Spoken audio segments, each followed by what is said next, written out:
여러분 안녕하십니까? 여러분 어떻게 잘 지내고 계십니까? 굉장히 더운 날이 계속되고 있습니다. 웹 예배나 CD로 예배를 드리고 계시는 분들도 어떻게 잘 지내시나요, 여러분? 오늘은 로마서 강해 시리즈 16번째 시간입니다. 오늘은 9장 1절부터 29절까지 말씀으로 하나님의 주권과 선택이라는 제목으로 나누려고 합니다. 지난번 메시지는 8장 31절부터 39절까지 내용이었습니다. 저의 안식 월 때문에 공백이 잠깐 있었습니다만 지난번 메시지 내용을 잠시 짚어보기를 원합니다.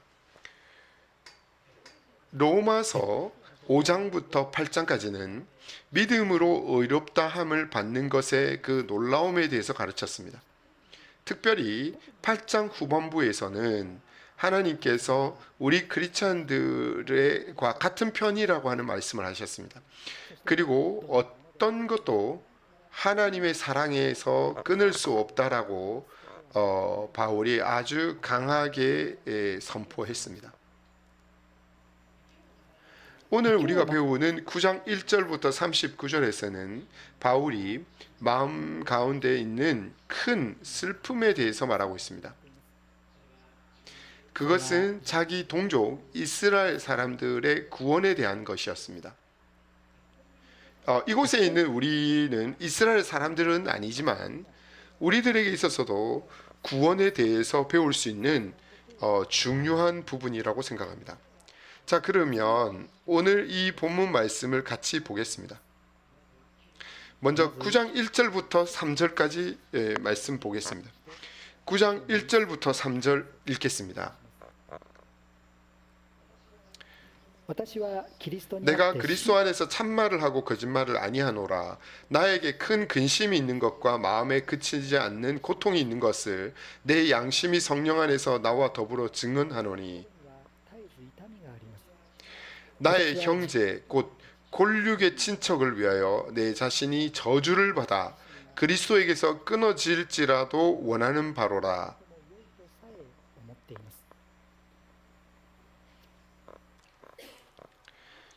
바울은 그 8장에서 그리스도를 구주로 믿는 사람은 결코 그리스도의 사랑에서 끊어지지 않는다라고 하나님이 우리에게 주신 그 축복에 대해서 말을 했습니다. 그런데 그 축복의 그 놀라움을 생각하면 할수록 바울의 마음에는 큰 슬픔이 있다라고 말하고 있는 것입니다.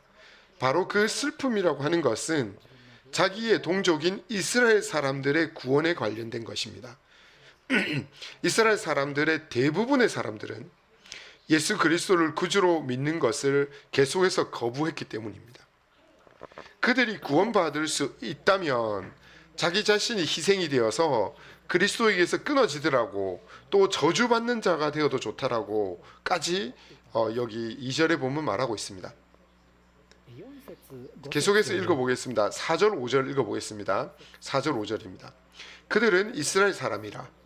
그들에게는 양자됨과 영광과 언약들과 율법을 세우신 것과 예배와 약속들이 있고 조상들도 그들의 것이요 육신으로 하면 그리스도가 그들에게서 나셨으니 그는 만물 위에 계셔서 세세의 찬양을 받으실 하나님이시라. 아멘. 이스라엘 민족은 하나님의 진리를 전 세계에 전하는 통로로서의 사명을 받은 민족이었습니다. 하나님으로부터 특별히 선택받은 민족이었던 겁니다. 그렇기 때문에 다른 민족에게는 주어지지 않은 특별한 축복이 주어졌습니다. 얼마나 그것이 큰 축복이었는가 하는 그런 민족이었는지를 바울이 이 4절과 5절에서 설명하고 있는 것입니다. 이 4절에 나와 있는 그 영광이라고 하는 것은 영광으로 가득한 하나님께서 백성들 가운데 임재하는 것을 말합니다. 또 여기에 나와 있는 그 언약이라는 말이 있는데 이 여러 가지 언약들을 말합니다. 하나님께서 백성과 맺으신 율법을 세우신 것이라고 하는 것은 모세를 통해서 율법이 주어졌다는 것을 말합니다. 예배라고 하는 것은 율법에 기반한 예배를 말합니다. 또 약속이라고 하는 것은 메시아에 관련된 약속을 말합니다. 그러니까 이스라엘 사람들에는 이런 영광, 언약, 율법, 예배의 약속들을 축복으로 받았던 것입니다. 5절에는 조상들이란 이스라엘 민족을 대표하는 조상들로서 아브라함, 이삭, 야곱과 같은 존재들을 말합니다. 그들의 존재는 이스라엘 민족에게 이들은 굉장히 자랑거리였습니다. 그리고 특별히 바울은 구세주이신 그리스도께서 바로 이스라엘 민족에게서 태어났다라고 하는 것을 말하면서 그리스도를 찬양합니다. 구세주였던 그리스도께서 사람으로서 이스라엘 민족에게서 태어났다라고 하는 것에도 불구하고 이스라엘 백성들은 바로 구세주를 계속해서 거부하고 있는 것에 대해서 바울은 큰 슬픔을 느꼈던 것입니다. 이스라엘 사람들은 대다수의 사람들이 예수 그리스도가 참된 구주라고 하는 것을 믿으려고 하지 않았습니다. 그런데 그렇다고 해서 하나님께서 이스라엘 백성들에게 주신 축복 그 자체가 무효가 되는 것은 아니었습니다. 그것은 이스라엘 사람들에게서 태어난 모든 자가 바로 이스라엘 사람이 진짜 이스라엘 사람은 아니라라고 바울이 말하고 있습니다. 6절을 보면 그 말이 이해가 되는데 6절 보겠습니다. 그러나 하나님의 말씀이 폐하여진 것 같지 않도다. 이스라엘에게서 난 그들이 다 이스라엘이 아니오.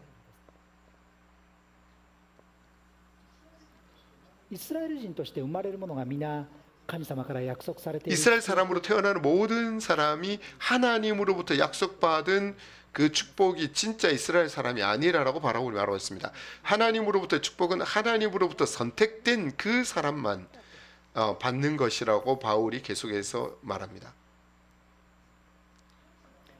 하나님으로부터의 축복이 선택에 따른 하나님의 계획에 따라 주어지는 것이라고 하는 것을 바울은 7절 이후에서 말하고 있습니다. 먼저 7절부터 9절까지 내용에서 이삭의 예를 들고 있습니다. 7절부터 9절까지 내용을 읽어보겠습니다. 7절부터 9절까지입니다. 또한 아브라함의 씨가 다 그의 자녀가 아니라 오직 이삭으로 난 자라야 내 씨라 불리리라 하셨으니 곧 육신의 자녀가 하나님의 자녀가 아니요 오직 약속의 자녀가 씨로 여기심을 받느니라. 약속의 말씀은 이것이니 명년 이때에 내가 이르리니 사라에게 아들이 있으리라 하심이라.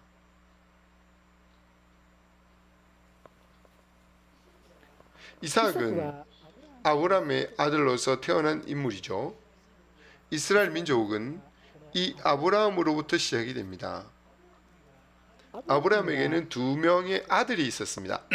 한 명은 여자 종으로 의해서 태어났던 이스마엘이었고 또 한 명은 아브라함의 아내였던 사라로부터 태어난 이삭이었습니다. 하나님은 이 이삭을 아브라함의 후계자로 선택하셨던 것입니다. 이렇게 바울이 말하면 이스라엘 독자들은 다음과 같이 생각할 것으로 예상이 됩니다.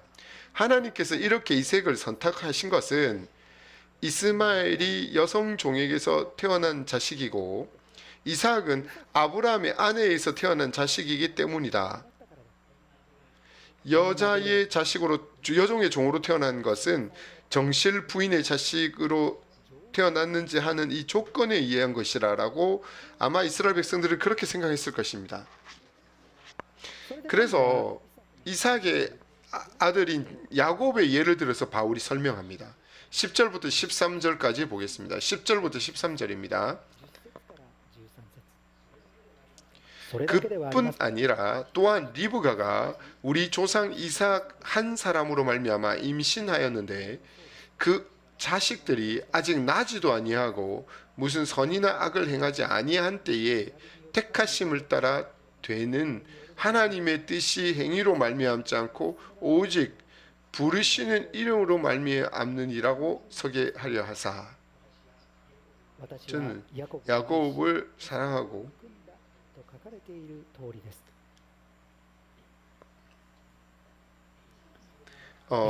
이삭에게는 에서와 야곱이라고 하는 쌍둥이가 있습니다. 이 두 사람은 둘 다 야곱의 이삭의 아내였던 리브가로부터 태어납니다. 에서가 형이고 야곱이 동생이었습니다만 하나님께서는 동생인 야곱을 바로 이삭의 후계자로 선택해버린 것입니다. 이것은 두 아들이 태어나기 전부터 선택에 의한 하나님의 계획에 따른 것이었습니다. 13절에 이 말씀이 아까 읽었던 것처럼 기록된 바 내가 야곱은 사랑하고 에서는 미워하였다 함과 같으니라 라는 말씀이 있는데, 이 말씀 그대로 에서를 미워했다는 뜻이 아닙니다. 후계자로서 에서보다는 야곱을 선택하였다라고 하는 의미를 그렇게 표현한 겁니다. 이 당시 이스라엘 사람들은 자신들이 하나님으로부터 선택받은 가치 있는 민족이라는 강한 자부심을 가지고 있었습니다. 자신들은 이스라엘 사람이기 때문에 태어날 때부터 하나님께 받아들여졌고 죽으면 당연히 천국에 갈 것이라고 생각했습니다. 그래서 이스라엘 사람으로 태어난 모든 사람은 하나님으로부터 축복을 받는 참된 이스라엘이 아니다라고 말한 겁니다. 선택에 따른 하나님의 계획에 따라서 축복이 주어지는 것이지 이스라엘 사람으로 태어났기 때문에 당연히 주어지는 것이 아니라고 말한 겁니다. 이 바울의 말씀에 이스라엘 사람들은 반론이 예상되고 있었습니다. 이것에 대해서 바울은 14절부터 두 가지 반론을 얘기합니다. 첫 번째 반론은 14절에 나와 있는데 14절부터 16절까지 읽겠습니다. 14절부터 16절까지 내용입니다. 그런즉 우리가 무슨 말을 하리요? 하나님께 불의가 있을 수 있느냐? 그럴 수 없느니라. 모세에게 이르되 내가 긍휼히 여길 자를 긍휼히 여기고 불쌍히 여길 자를 불쌍히 여기리라 하셨으니, 그런즉 원하는 자로 말미암음도 아니요 다른 박제를 자로 말미암음도 아니요 오직 긍휼히 여기는 하나님으로 말미암음이니라. 첫 번째 반론은 뭐였냐면, 하나님께서 그 자신의 축복을 주시기 위해서 자신의 선택 계획에 따라서 어떤 자는 택하고 어떤 자를 버리신다면 하나님이 그러면 불공평하냐? 라고 하는 그런 반론을 예상해서 미리 말을 하고 있는 겁니다. 그 반론에 대해서 바울은 결코 그럴 수 없다라고 부정하고 있는 것입니다. 하나님은 모든 것을 다스리시는 분이시고 또 모든 것의 주권자이십니다. 선택에 따른 하나님의 계획이라고 하는 것은 하나님의 주권에 근거한 것이라고 바울이 말하고 있는 것입니다. 그리고 17, 18절 이집트 왕 바로의 예를 들어서 또 설명합니다. 17절, 18절 볼까요? 17절, 18절입니다. 성경이 바로에게 이르시되 내가 이 일을 위하여 너를 세웠으니 곧 너로 말미암아 내 능력을 보이고 내 이름이 온 땅에 전파되게 하려 함이라 하셨으니, 그런즉 하나님께서 하고자 하시는 자를 긍휼히 여기시고 긍휼히 여기시고자 하고자 하는 자를 완악하게 하시느니라.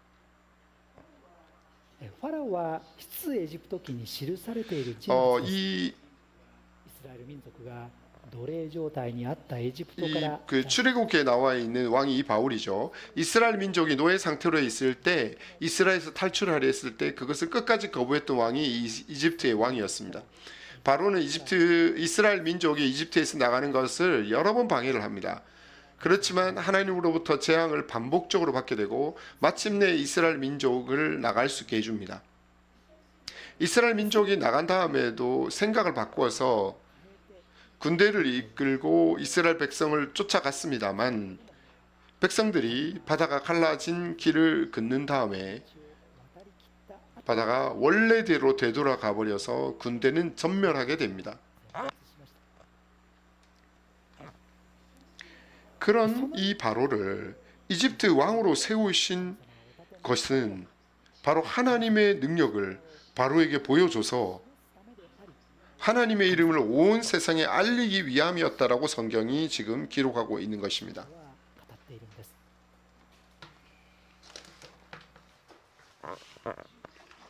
18절에는 하나님께서 하시고자 하는 자를 긍휼히 여기시고 하고자 하시는 자를 완악하게 하셨다라고 말했습니다. 하나님께서는 이삭과 야곱을 하나님의 뜻대로 긍휼히 여기셨습니다.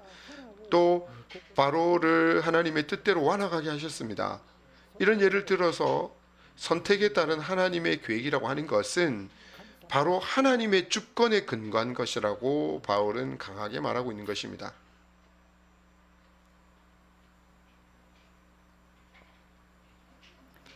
두 번째 반론은 19절에 나와 있습니다. 19절을 읽겠습니다. 혹 내가 내게 말하기를 그러면 하나님이 어찌하여 허물하시느냐 누가 그 뜻을 대적하느냐 하리니 만약 선택에 따라 하나님의 계획에 의해서 축복받을 사람이 선택된다면 누가 하나님의 계획을 거를 수 있냐라는 그런 질문입니다. 하나님께서 절대적인 주권을 가지고 선택하신다면 하나님께 불순종한 책임을 인간에게 물을 수 없는 것 아니니? 라고 그렇게 말하고 있는 것입니다. 이 반론에 대해서 바울은 20절, 21절의 토기장이의 예를 들어서 설명합니다. 21절 읽겠습니다. 이 사람아, 네가 누구에게 감히 하나님께 반문하느냐? 지음을 받은 물건이 지은 자에게 어찌 나를 이같이 만들었느냐 말하겠느냐? 토기장이가 진흙한 덩이로 하나는 귀히 쓸 그릇을 하나는 천히 쓸 그릇을 만들 권한이 없느냐?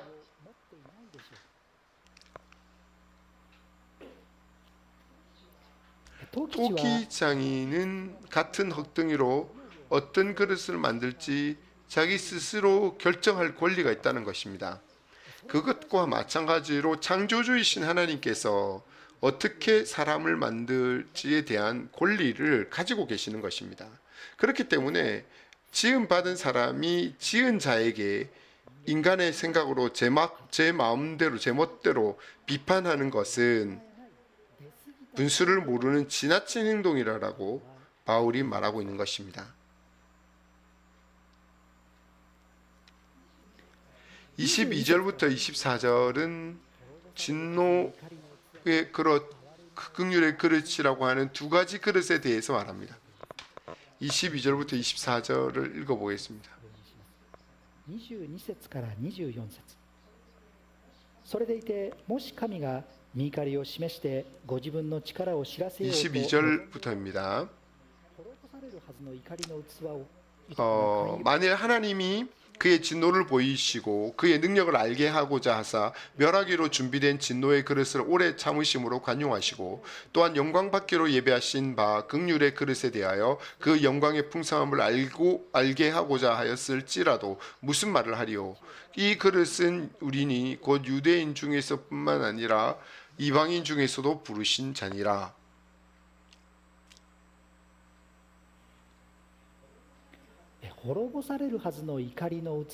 멸망하기로 준비된 진노의 그릇이라고 하는 것은 앞에서 말했던 바로와 같은 인물을 말합니다. 바로에게 대해서 하나님은 즉시 진노를 부으셨고 멸망하는 것을 그렇게 행할 수도 있었습니다. 근데 그렇게 하지 않았습니다. 바로 하나님께서는 즉시 진노를 붓지 않으시고 멸망시키지 않았고 여러 가지 기적을 통해서 당신의 능력을 보여주십니다. 그러나 그것은 긍휼의 그릇에 대한 자신의 영광을 알리기 위한 목적이기도 했습니다. 긍휼의 그릇이라고 하는 것은 예수님을 자신의 구주로 믿고 하나님으로부터 축복을 받은 자를 말합니다. 바로 우리 크리스찬들을 말합니다. 긍휼의 그릇이죠. 24절에서는 이 긍휼의 그릇을 이제 유대인들뿐만 아니라 유대인들 이외의 이방인들에게도 하나님께서 행하실 거라고 믿고 있습니다.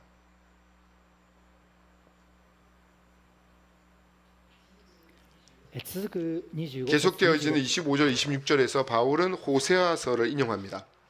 그래서 구원이 이스라엘 사람 외에 이방인에게도 구원이 있을 거라는 것을 말합니다. 그리고 27절부터 29절에서는 바울은 이사야서를 다시 인용해서 이스라엘 사람이라 할지라도 모든 사람이 구원을 받아서 하나님으로부터 축복을 받는 것은 아니라고 말합니다. 이스라엘 사람들도 또한 예수님을 자신의 구주로 믿는 것을 통해서 구원을 받게 되고 하나님으로부터 축복을 받을 수 있다라고 말하고 있는 것입니다.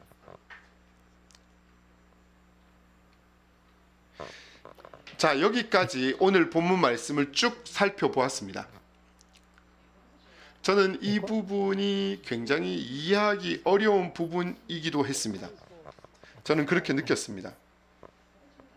제가 처음 이 부분을 읽은 것은 크리스찬이 된 대학생 시절이었는데 이해하는 데 굉장히 어려움이 있었습니다. 하늘의 하나님께서 구원받을 사람을 이미 선택하셨다라고 한다면 하나님께서는 우리 인간에게 예수님을 믿지 않은 책임을 물을 수 없다는 것 아닌가? 라고 생각했습니다. 오늘 바로 이스라엘 사람들의 반론과 같은 그 반론을 똑같이 가졌습니다. 저는 주석서를 사서 읽어보았지만 전혀 그 의문이 풀리지 않았습니다. 크리스찬들의 선배들에게도 물어봤습니다만 글쎄 언젠가 하나님께서 알게 해주실 거야 라고만 말을 했습니다. 에? 그것뿐입니까? 좀 더 설명이 없나요? 라고 뭔가 좀 개운하지 않은 그런 답답함이 늘 있었던 기억이 있습니다. 여러분들도 그런 느낌 들지 않으신가요? 아니면 또 과거에 이런 느낌을 분명히 받았을 겁니다.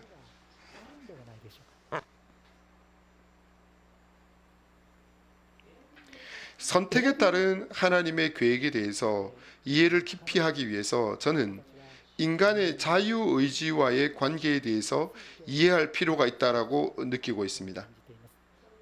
그래서 지금 오늘 남은 시간 동안은 선택에 따른 하나님의 계획과 인간의 자유의지와의 관계에 대해서 같이 한번 생각해 보려고 합니다.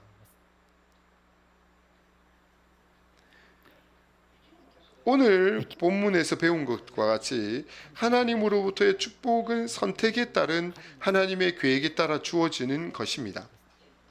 하나님께서는 모든 것을 다스리시는 분이시고 또 모든 것의 주권자이십니다.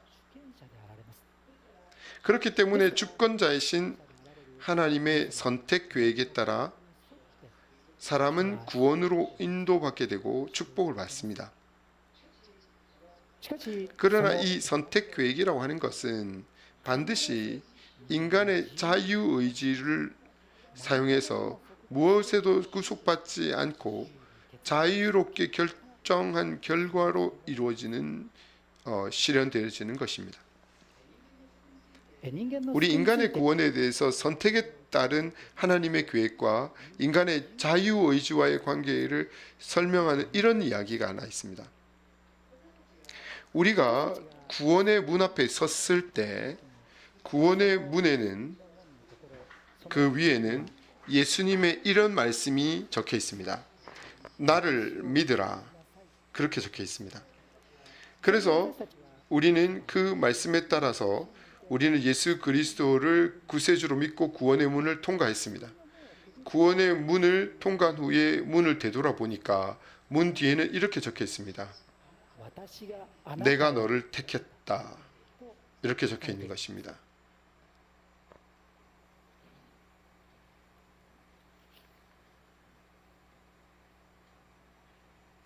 예수님은 요한복음 15장 16절 전반부에 이렇게 말씀하셨습니다. 그 스크린에 띄우겠습니다. 요한복음 15장 16절입니다.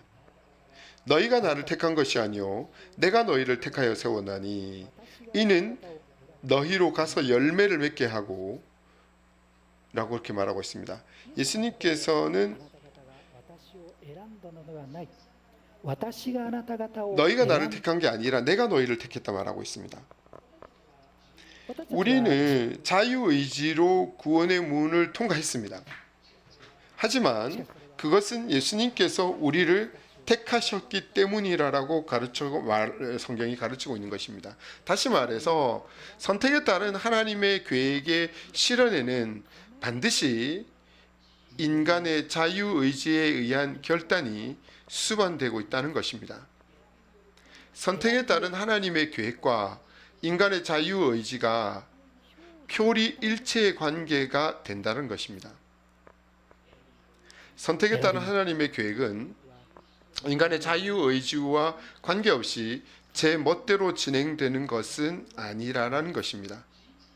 그렇기 때문에 자유의지가 우리에게 있기 때문에 바울은 이스라엘 사람들의 구원을 원했던 겁니다. 그러면 사람의 구원이 인간의 자유의지에 의한 결단을 수반한다고 하더라도 선택에 따른 하나님의 계획에 의한 것이라면 우리는 복음을 다른 사람에게 전할 필요가 없을까요? 절대 그렇지 않습니다. 우리는 계속해서 복음을 전해야 할 필요가 있습니다. 왜냐하면 바울은 생명을 걸고 복음을 전했던 사람입니다.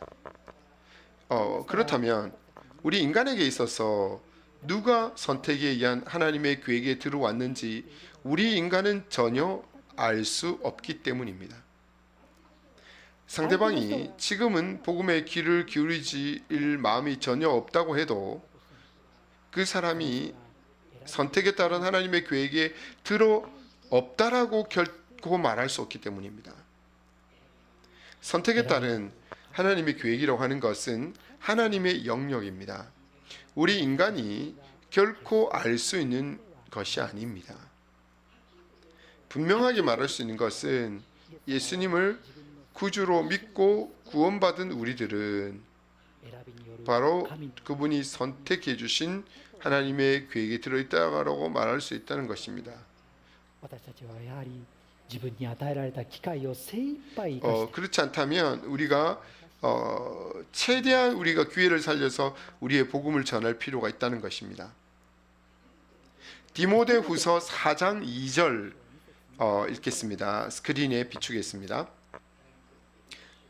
디모데후서 4장 2절입니다. 너는 말씀을 전파하라. 때를 얻든지 못 얻든지 항상 힘쓰라. 범사에 오래 참음과 가르침으로 경책하며 경계하며 권하라. 인간의 구원에는 선택에 따른 하나님의 계획이 있다라고 하더라도 그 계획의 실현에는 반드시 우리 인간의 자유의지에 의한 결단이 수반된다는 것입니다. 우리 한 사람 한 사람이 보내어진 그곳에서 예수님을 증거하고 우리가 복음을 전하면서 살 수 있기를 바랍니다. 자, 그러면 같이 기도하겠습니다.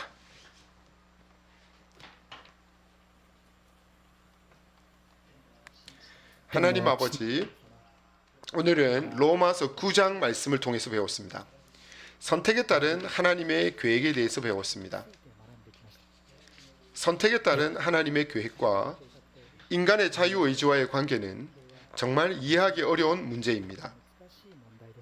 인간의 두뇌로는 완전히 이해할 수 없는 그런 문제일지도 모르겠습니다. 그러나 앞으로도 계속해서 우리가 이런 말씀을 통해서 배워갈 수 있게 하여 주시옵소서. 말씀에 따라서 이해를 깊게 할 수 있게 도와주시옵소서. 선택에 따른 하나님의 계획의 실현에는 반드시 우리 인간의 자유의지에 의한 결단이 수반됩니다. 부디 우리 주변에 있는 사람들에게 복음을 전할 수 있게 하여 주시옵소서. 날마다 주변 사람들에게 어떻게 예수님을 증거해야 할지 하나님으로부터의 지혜와 인도가 있기를 기도합니다. 이 모든 기도를 예수 그리스도의 이름으로 기도합니다. 아멘. アーメン。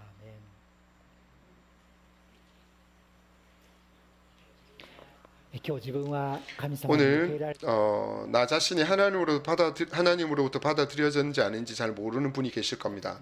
우리 인간은 자신의 의지로 예수님을 자신의 구세주로 믿는 것을 통해서 하나님으로부터의 죄 용서를 받을 수가 있습니다. 구원을 받고 또 하나님께 받아들여질 수 있다는 것입니다.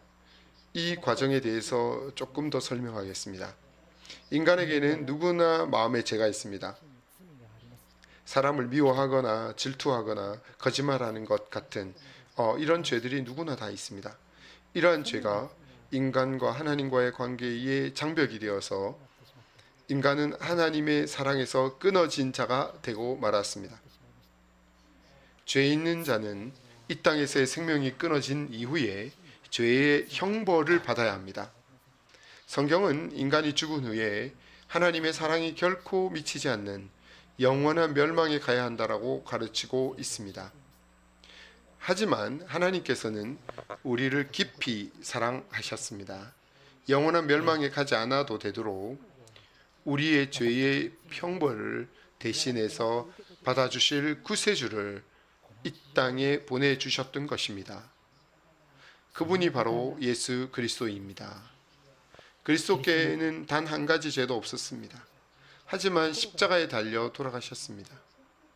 원래대로라면 우리들이 자기 자신이 받지 않으면 안 되는 그 죄의 형벌을 대신해서 받아주신 것입니다.